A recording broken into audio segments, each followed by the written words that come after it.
In the male, Owen, biological sex erased from official data. Well, we don't have men and women anymore? Well, we do have men and women, Jeremy, actually. I mean, this says here cancer screenings have been missed and crimes misrecorded because official statistics are corrupted by extreme gender ideology. This is a so-called review here.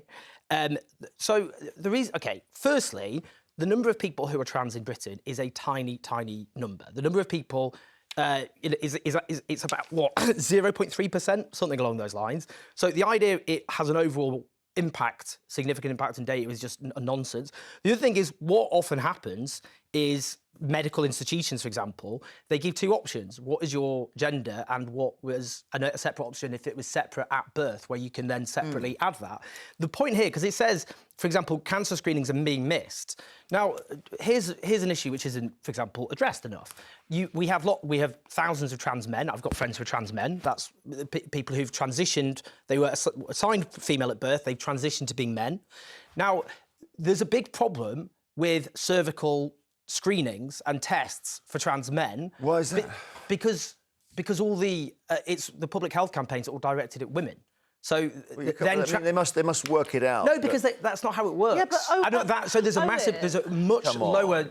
much lower percentage of trans men getting cervical screenings than women. Are you suggesting that these people that are now trans men, they're very aware they're biological women, so are they waiting to be called up as trans men, and that's detrimental to themselves?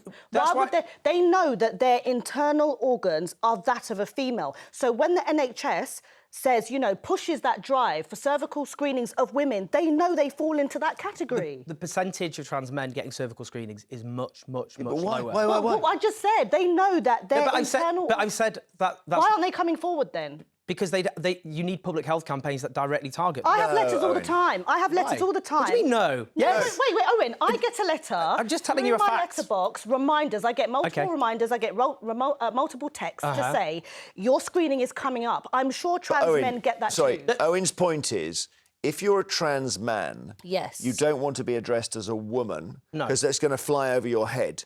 So what you've got to say is, instead of saying women, I'm trying to say what Owen is saying without it sounding crazy. Okay. Instead of saying... Thanks, Jeremy. Yeah, good to speak respectfully. OK.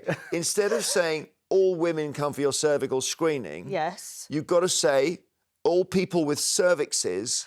Please. No. That's what you want. No, you said without sounding crazy. I said something completely reasonable. Well, I said that the number of trans men who are getting cervical screenings is much lower than women, cis women, and all you need to do is sometimes public health campaigns, and they've existed, which are addressed to trans men. Right. Yeah, that doesn't mean all campaigns. Most of them, because the vast majority of people with cervixes are women. Because that then increases the number of trans men. You would say trans. OK, so trans. OK, I understand that. You don't stop calling women women, which is the thing that does happen. Yes, women. Because women get very upset. Overwhelmingly, public health campaigns are directed women and trans men. Well, what is wrong with that, Lin? No, because this is the issue. I have absolutely no issues with trans women or trans men. However, reality has to kick in when it comes to your internal organs. Trans men are very aware they still have a cervix. Do you know any trans men? Now, you're not speaking in a way that I know three. OK, well, it's just trans men who I know want to be addressed as men. I'm not going to say no loads. As he said, there's three's a lot. OK, I know three, yeah.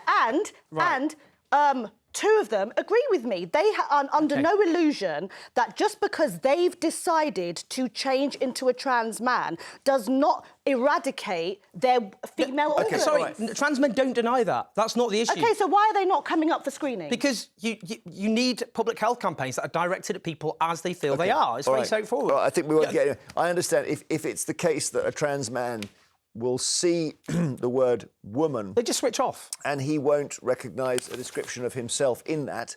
I mean, that's in the end... See images of women and then just... I don't need a campaign, though. I just use my letters. Don't they use their letters? That's fine, but do you want to increase the number of trans men who get cervical screenings? Well, maybe you just do chromosomes. You say, well, these are your chromosomes, you need to get tested, but then that drives women crazy.